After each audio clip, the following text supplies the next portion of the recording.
শহীদ ইসাক স্মরণে আজকের এই মিলাদ মাহফিল পূর্ব সংক্ষিপ্ত আলোচনায় সবার সভাপতি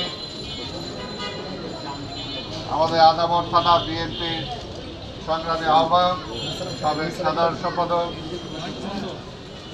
আলহাজ নাসির, উপস্থিত আছে এখানে আমাদের যুগ্ম আহ্বায়ক হাসান, হানিফ, বাবুল সহ অন্যান্য যুগ্ম আহ্বায়কবৃন্দ, আমাদের মোহাম্মদপুর থানার অনেক সিনিয়র নেতা বন্ধু, এখানে আমাদের যুব দলের এই এলাকার দীর্ঘদিন ধরে আপনাদের সাথে যে সংগ্রাম আন্দোলন করছে আমাদের ফয়সাল সহ অন্যান্য নেতৃবৃন্দ, আমি সবার নাম বলতে গেলে অনেক সময় লাগবে। আমি সবাইকে ধন্যবাদ জানাই এবং এলাকাবাসীকে আমি ধন্যবাদ জানাই যে আপনারা গর্ব অনুভব করবেন যে এবারে নতুন যে মুক্তিযুদ্ধ হলো সেই যুদ্ধে আপনাদের এলাকার একটা সন্তানের রক্ত দিয়ে দেশকে আপনারা স্বাধীন করেছেন। আজকে অবশ্যই এটা গর্বের ব্যাপার। যেমনি ৭১-এর মুক্তিযুদ্ধ করেছিলাম, ৭১-এ মুক্তিযুদ্ধ করার কারণে আমার নামেও ঢাকা শহরে একটা সড়ক আছে।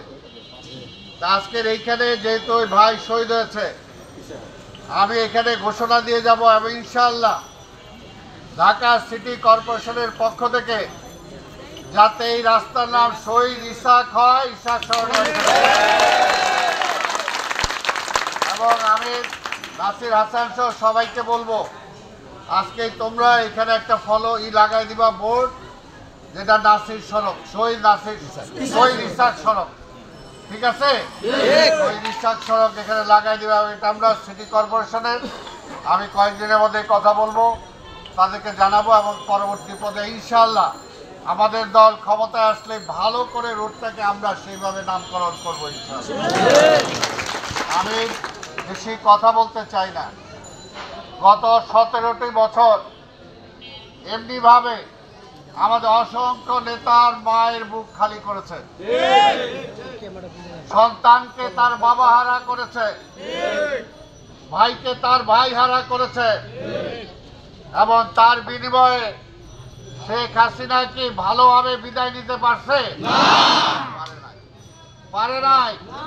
জোর জুলুম করে কেউ ক্ষমতায় বেশি দিন টিকে থাকতে পারে না, আল্লাহর তরফ থেকে হয়ে যায়। আমরা বারবার বলছি বিভিন্ন মিটিংয়ে, আমি তো নিজেই বলছি যে হাসিনা এই পথে আপনি যাবেন না, এই পথে আপনার পরিণতিটা ভালো হবে না। আপনি যদি সব রাস্তাঘাট বন্ধ করে দিয়ে মাঝখানে বয়ে থাকেন, তাহলে যে এতগুলো লোক তখন কি করবে? যে কোনো ভাইয়া ছিড়া তারপরে যাবে, অবস্থা হয়েছে। আপনি দেশে গণতন্ত্র বন্ধ করে দিছিলেন, ভোট বন্ধ করে দিছিলেন, নির্বাচন তো দেয়নি নাই। 18 সালে আমরা নির্বাচনে গেলাম, এলাকার প্রার্থী ছিলাম আমি ধানের শীষে। কি করলেন? আমাদের কর্মীদেরকে নির্বাচন করতে দিলেন না। নাসিরকে কে একটা আমার সাথে মিছিল করলো, মিছিল করার কয়েক মিনিটের মধ্যে আমি শুনলাম যে তারে ধরার জন্য আসছে। তারে বললাম তুমি চলে যাও।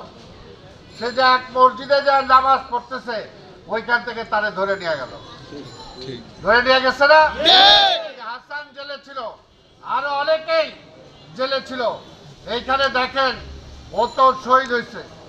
আর এই যে হানিফ, তার মাথায় এখনো আঘাতের চিহ্ন আছে, আঘাতের চিহ্ন আছে।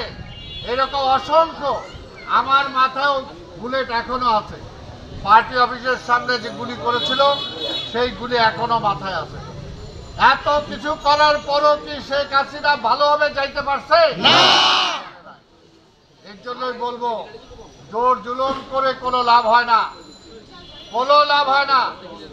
হাসানকে দীর্ঘদিন জেলে রাখছেন, আর অনেককেই রাখছেন, তাতে কোনো লাভ হয় নাই। বিলালের ঘর বাড়ি ভাঙছেন, আরো অনেকের ভাঙছেন, জবরদখল করছেন। এখন অনেকে আবার ভয় পাইছেন যে আবার অন্য কথা বলতেছেন। বিএনপির কর্মীরা ধৈর্য ধরে আছে, ধৈর্য ধরে আছে, কারণ আমরা লুটপাটে বিশ্বাস করি না, দখলবাজিতে বিশ্বাস করি না। কিন্তু আওয়ামী লীগ বাড়াবাড়ি যদি করে তারপরে তাদের ছাড়া যাবে? অনেক রক্ত, অনেক রক্ত। আজকে ইসহাককে ফিরিয়ে দিতে পারবে? মাপ চাইলে কি হবে?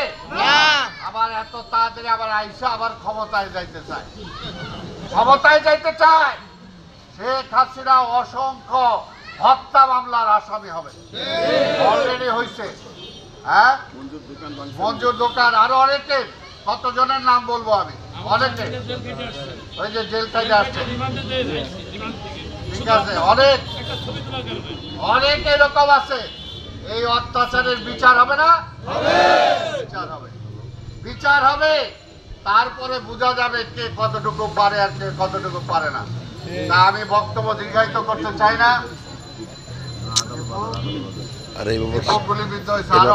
এবার হাজার হাজার লোক আছে আমাদের, আমি দেখে আসছি ওর অবস্থাও সিরিয়াস। হাজার হাজার এমন ভাবে চিন্তাই করা যাবে না। সে এখন পর্যন্ত ঘাড় সোজা করে বসতে পারে না, দাঁড়াতে পারে না। তার এমন ভাবে কোপ মারছে যে সে আবার কতদিনে যে সুস্থ হবে আমরা জানি না। অনেকের পা পড়ে গেছে, অনেকের হাত পড়ে গেছে। বিএনপির অসংখ্য নেতা কর্মী, বিএনপি, ছাত্র দল, যুব দল, স্বেচ্ছাসেবক দল, শ্রমিক দল, এই যে গতবার নির্বাচনে এই যে এখানে আমাদের শ্রমিক দলের সভাপতি কই, সেক্ষেত্রে এই যে দুইজন, তার বউরে পর্যন্ত রাস্তায় ফেলায় মারছে। মহিলা তারে ভোট সেন্টারে আসলো কেন? এর জন্য পর্যন্ত তারে অত্যাচার করা হয়েছে।